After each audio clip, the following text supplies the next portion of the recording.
Welcome to Streams of Income, hosted by best-selling author and entrepreneur Dr. David Powers, where we discuss streams of income, passive income, residual income, and even why there are dinosaurs and zombies in this intro. Fasten your seatbelts and get ready to dive in.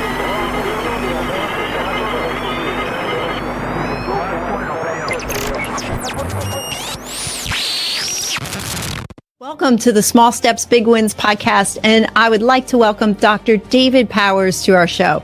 Dave is a founding member of the U.S. Department of Homeland Security, a decorated U.S. Marine Corps and U.S. Army veteran. He is a distinguished member and diplomat of the American Academy of Experts in Traumatic Stress and a board-certified expert in traumatic stress and emergency crisis response. Dave, I am honored to be interviewing you today, and I can't wait to hear what you have to share with my listeners. But before we begin, I do want to thank you for your dedication and service to our country. Welcome to the Small Steps, Big Wins podcast. Thank you. I'm glad to be here. Everybody has a superhero backstory. I would love to hear yours. Oh, and I love telling it because it's not all about me. I'm a third-generation veteran. My grandfather was actually in World War II. He participated in a lot of the amphibious landings on the way in the march to Japan and was actually on Iwo Jima when the flag went up. It was pretty amazing stories there.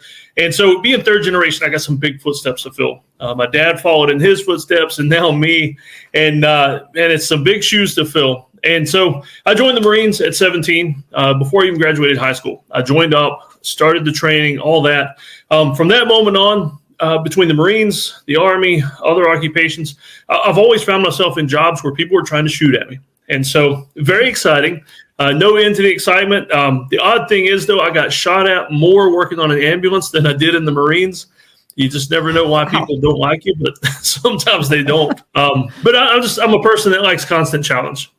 New challenges, trying everything at least once, just constant movement and action. That's kind of my motto. Of course, my latest adventure, though, is having 5 kids. I've got 5 kids from 18 to 5, and that's a challenge all on its own because they're all so different. Yeah, so that's the fun for me is doing all the fun things with them. And now instead of treating people on an ambulance like I used to, I treat my kids because of some of the things we get into. What are some things that your family's gotten into then? I'm just curious.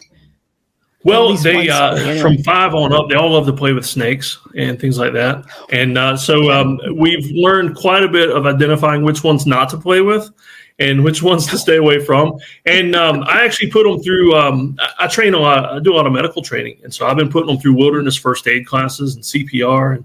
And so matter of fact, at a church basketball game the other day, somebody dislocated their shoulder, and my son comes running over to me, and he's like, "Dad, come help me treat this guy. He's laying over in the corner where he fell."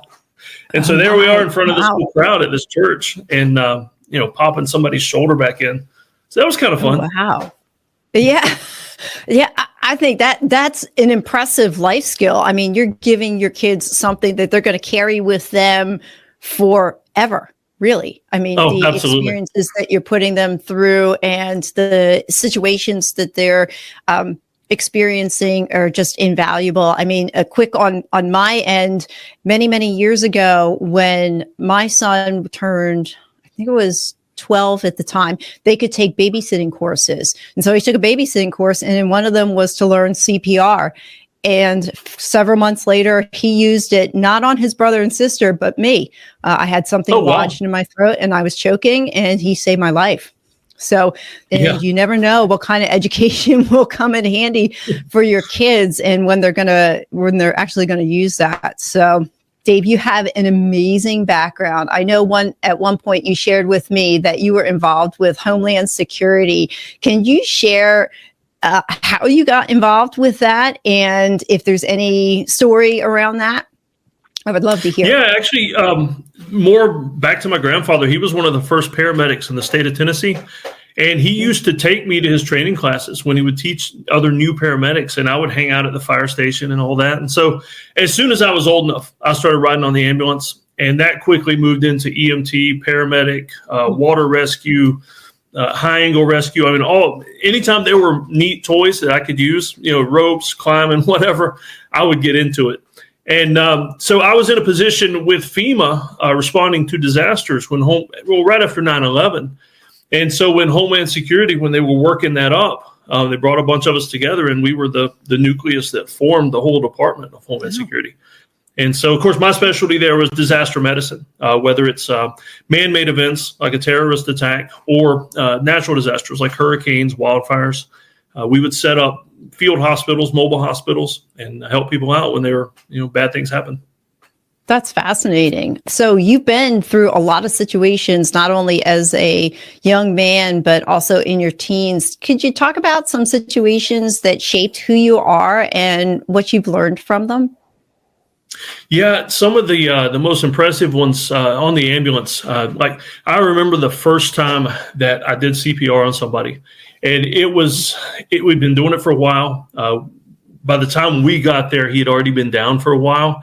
And to be perfectly honest with you, a lot of times by the time they make it to the ambulance, if we're doing CPR, there's not much of a chance because 10 minutes until we get there, we're performing CPR on scene, and there's not always a lot of hope. And I'm sitting there, I'm at his head, just kind of straddling his head so I can do the bag valve mask and breathe into him.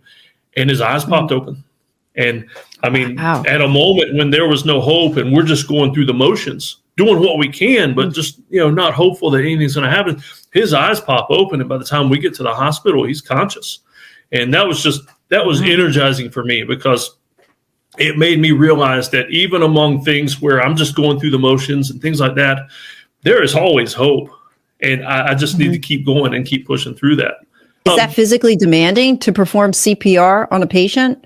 Yeah, very much. Matter of fact, so much so that with a crew of 4, because we would get backup when we had to do CPR, we would rotate positions because, I mean, even in the dead of winter, you'd be soaking wet in sweat and just physically exhausting. I mean, it's one of the hardest workouts because of all the stress involved as well. Wow. In any of those situations, when you come across them, you've got to have some limiting beliefs that go through your mind, and you touched a little bit on it, that you don't know if they're going to make it, but there is hope there. What do you say to yourself, or how do you conquer your limiting beliefs to prevail in those type of situations? Just knowing that I've got a job to do. For me, it's a baseline. Like I have this baseline that no matter how bad it is, no matter how long they've been down, if that's the situation, that I've got a job to do. And I'm going to do my job no matter what. And that's what happened then. I mean, even without much hope, I did my job and it worked. And that's happened other times as well. Diabetic calls are another big one where you get there and they're unconscious, unresponsive. And once you hit them with the right meds, it's like poof, they are awake and they're up and they're wondering why you're standing over them. And it's just amazing. What are some changes that you made in your life that you didn't think were going to have big results and the outcomes of those changes?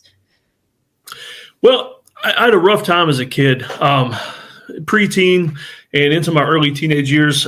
We lived in a trailer park, and it's nothing really about trailer parks, but this was a very low-income trailer park. It's just where we lived.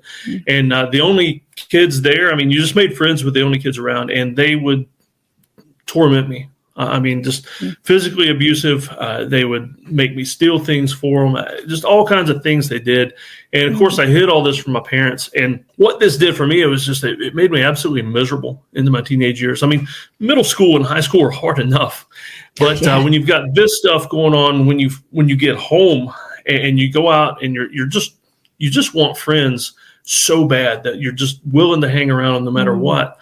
And it made me very angry for a long time. And I mean, even into my adult years, very angry. But what it did to change me was that at some point, I decided nobody was going to push me around anymore. And I started martial arts at this time. I started learning how to defend myself and take care of myself. That actually led to me wanting to join the military because that was a better place to get more training to not only take care of myself, but to defend other people. Because as much as I didn't want it to happen to me anymore, I also wanted to keep it from happening to others. And of course, in the military, it's on a grander scale where you're protecting entire communities and countries and people groups. I mean, I wanted to make sure as much as I could that it didn't happen to me any longer, and then extend that out. I can see those were some pretty traumatic experiences. As you said, high school, middle school, and that's hard enough. But then, and wanting to be accepted, I think all of us can relate to that. And just coming home, just wanting friends, but being in this very difficult situation, those were pretty traumatic experiences. And I appreciate you sharing them with us. And I can see how they shaped you to have a purpose to serve and protect those who can't protect themselves. And I can also see why one of your missions is to want to empower dads and others to become protectors of their families. What are some things that you look forward to because of these changes that you've made in your life, wanting to be more of an involved dad and protecting others? For me, I mean, just watching my kids grow up and experience things, all the new things. I mean, just like, when they're small, everything is new. And as they grow older, they get to experience the things that you've done and that you've known for the first time. And I get to relive through all that. And not only that, we always hope to give our kids a better life than we had. And I'm not just talking about things or a bigger house or a nicer car. We want to protect them from all the bad things, but also make sure that they have access to, just new adventures and new challenges. And kind of like the Jordan Peterson quote, help them do dangerous things carefully. And that's kind of a motto that we've adopted in my family. It's just, we do a lot of dangerous things. And to be honest with you, a lot of times I'm the one that gets hurt. And so we do dangerous things carefully, and then they know how to treat me if I get hurt. Dangerous things? What kind of dangerous things do you guys do besides the snakes? Well, my kids love to climb trees, and I don't just mean climbing to where they can jump out of the tree. They like to go high. They go up much higher where it makes me nervous. And anytime we're hiking and we find a tree that's across a little valley or a stream, something like that, my kids are the first ones to go running across the tree. And I'm just sitting there watching them, waiting, just to see if something does happen. I'm ready. But if it doesn't, they are having the time of their lives. I bet your kids love the experience that you're giving them. And it's not, like you said, like the Jordan Peterson quote, it's a dangerous but controlled experience, and I think I can see the value in that too, because you're also preparing them to face their own fears. So the more you face fear over and over again, the more you become used to it. They're not just learning skills, but they're learning life skills and what their tolerances are. And, I think when we're younger, we're definitely more fearless when we're younger. You just don't want it. You don't even worry about that. I can relate to your desire to homeschool as well. I homeschooled my kids over 15-year time span, and it is tough. It was tough, but it was rewarding at the same time. If you could go back in time to your younger self and deliver a message, what would it be? Be willing to fight. And I don't mean that in a bullying sense or starting fights, but there were definitely times I look back, some of my biggest regrets are times that I should have stood up for myself or somebody else. Mm-hmm. I mean, I can even remember instances where I should have protected my little sister more on the school bus, things like that. So be willing to fight if the situation calls for it. I mean, do everything you can to avoid it or de-escalate, but be willing to fight if you need to fight. And that continues on in my adult life. I mean, there are situations where I approach in my job or other places where I need to be willing to fight if necessary. Do you have an example, a recent example of just being willing to fight for something that you could share with us? It's kind of a tame one considering some of the job stuff I've done lately, but we've got a neighbor here that lives not too far away, and we have issues there, and being willing to confront somebody when they've done wrong, and too many people are afraid of conflict. And to be honest with you, too many people don't have any training in conflict resolution. I mean, so just being willing to fight doesn't mean you always have to fight. But just standing up for yourself. You got to stand up for yourself and your family. I mean, because that's what's important. Yeah, that's a good point. Training in conflict resolution. I don't think that's something that there's not a class on that in high school on how to do conflict resolution. So you bring up a good point there. What are some things that you've done to kind of train yourself in conflict resolution that you could share with us that maybe we could take away with today to think about and use when that next conflict comes up? Something practical. Well, one of the biggest things I do is try to help others with conflict. I mean, my post-grad degree is in counseling. And so I've taken courses in a course called Peacemakers. And I really enjoy that because it helps me get into helping others with conflict. And that's good practice because we all know it's much easier to help other people than ourselves. Because whether it's diet, weight loss, conflict, anything, it's always easier to help other people. And so the more I can practice with other people, it makes it easier for me to do it in my own life. And so with most things in life, I say if you want training or you want to get better at something, find a way to serve other people doing that thing, and it will give you, as much practice as you can get. That's excellent advice, actually. Just find what you want to get skilled at and then go help somebody go do it. I think that's great advice. What are some daily habits that you do that help you achieve the life that you're living today? One of my biggest ones is journaling. I know me and you connected over the Miracle Morning, and it's an amazing book. I would recommend it to everybody, but it has kind of set the path for the way my day starts. And as Dave Ramsey says, attack the day before the day attacks you. And I kind of use the Miracle Morning journal setup to do that. I plan my day before it happens. And yeah, things do jump in or emergencies happen. But the more I can plan my day the night before or that morning before everything else intervenes, I find that the better it goes, the more I get done, the less stressful I am at the end of the day. And I also know that being an entrepreneur, I could work all day long and into the night. There's always something to do. But if I plan my day, I also know a point where I've done enough. Like, I've done enough work today. It's time to quit and go outside and play with the kids and do some dangerous things carefully. Yeah, I mean, as an entrepreneur, yes, you're right. You do have to structure your days. And I also do the Miracle Morning. And anybody listening, my other guests so far, everybody I've interviewed, they also do the Miracle Morning as well. So my goal is to actually have Hal Elrod on the podcast at some point. I talk to people and everyone, they're like, the Miracle Morning has changed my life. And it has for mine as well. And I'm going to Austin in a couple of months. And Hal is actually going to be there. So I'm hoping to be able to get a couple of minutes with him so he can be on the podcast. You have a motto. You want to share that with us?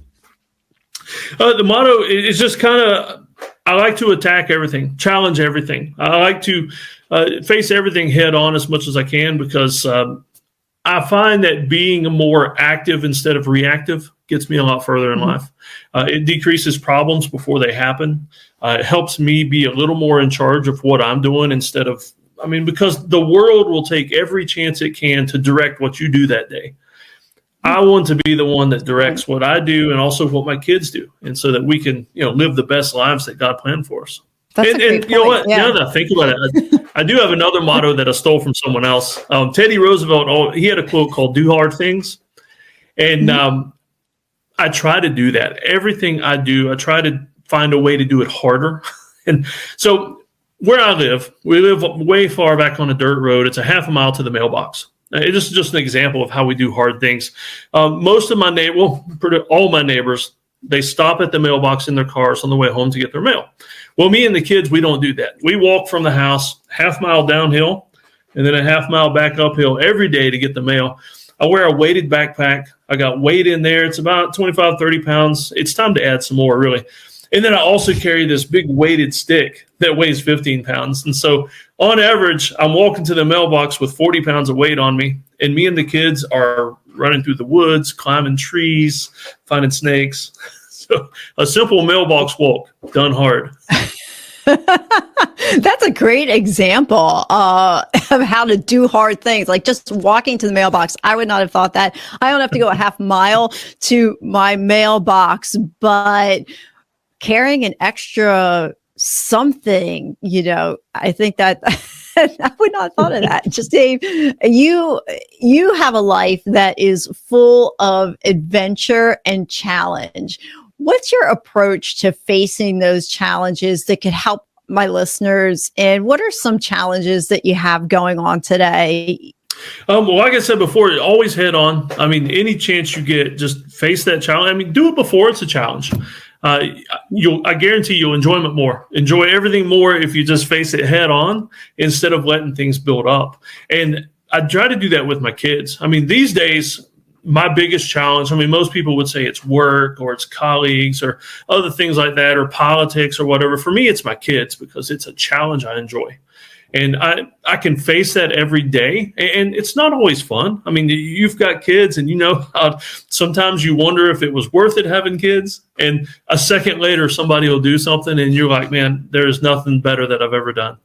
And so that's my challenge these days. I mean, I have challenges at work, but they pale in comparison to the joy that I get from facing the challenge of having kids head on. I'm on the backside of parenting now while my kids are out of the house. Having them in their 20s is another set of challenges, but I can guarantee that it's not, well, at least where my kids are anyway, it's not as challenging as having 5 of them under 18.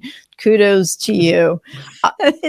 There's something that you wanted to talk about today that I haven't asked that you'd like to share?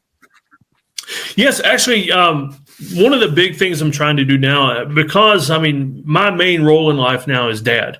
It's not emergency worker. It's not counselor or anything like that. The main role that I like is dad. And so my focus nowadays is helping other dads. And with my background, what I've found is a lot of dads out there are not prepared to protect their families.